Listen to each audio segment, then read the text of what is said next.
बुद्धिमान की परीक्षा। बहुत समय पूर्व जब गुरुकुल शिक्षा की प्रणाली होती थी, तब हर बालक को अपने जीवन के 25 वर्ष गुरुकुल में बिताना पड़ता था। उस समय एक प्रचंड पंडित राधे गुप्त हुआ करते थे, जिनका गुरुकुल बहुत प्रसिद्ध था, जहाँ दूर दूर के राज्य के शिष्य शिक्षा प्राप्त करने आया करते थे।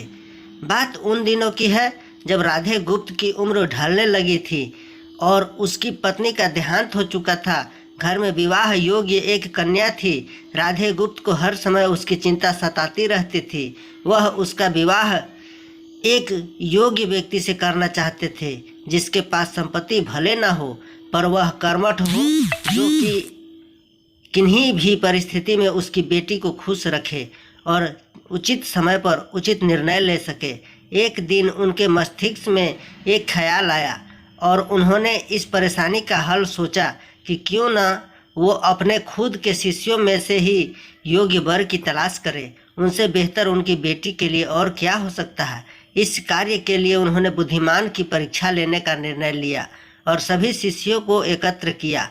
राधे गुप्त ने सभी से कहा कि वे एक परीक्षा आयोजित करना चाहते हैं, जिसमें सभी की बुद्धिमानी का परिचय होगा।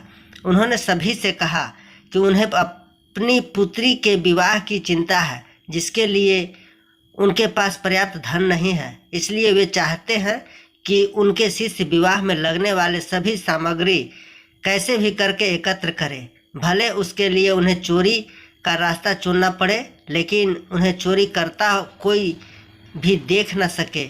इसी एक शर्त पर पालन सभी को करना है। अगले दिन से सभी शिष्य कार्य में जुट गए। रोजाना कोई न कोई तरह तरह के वस्तुएं चुरा कर लाता और राधा गुप्त को दे देता। राधा गुप्त उन्हें एक विशेष स्थान पर रख देते, क्योंकि परीक्षा के बाद यह सभी वस्तुएं उनके मालिक को वापस करना जरूरी था, क्योंकि वे अपने शिष्यों को सही ज्ञान देना चाहते थे। सभी शिष्य अपने अपने दिमाग से कार्य कर रहे थे, लेकिन इनमें से एक चुपचाप गुरुकुल में बैठा हुआ था, जिसका नाम रामास्वामी था। वह राधा गुप्त का सबसे करीबी और होनहार छात्र था। उन्हें ऐसा बैठे देख राधा गुप्त ने इसका कारण पूछा। तब रामास्वामी ने बताया कि आपने परीक्षा की शर्त के रूप में हमें कहा था कि चोरी करते वक्त इसे कोई ना देख सके। इस प्रकार अगर हम अकेले भी चोरी करते हैं, तब भी हमारी अंतरात्मा उसे देख रही है। हम खुद से उसे छिपा नहीं सकते।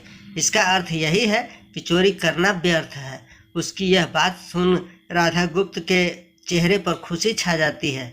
वे उसी वक्त सभी को एकत्र करते हैं और पूछते हैं कि आप सब ने जो चोरी की, क्या उसे किसी ने देखा?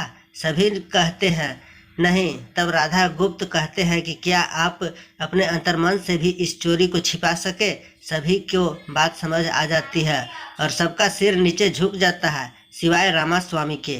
राधा गुप्त स्वामी को बुद्धिमानी की परीक्षा में अव्वल पाते हैं और सभी के सामने कहते हैं कि यह परीक्षा मेरी पुत्री के लिए उचित वर तलाशने के लिए रखी गई थी।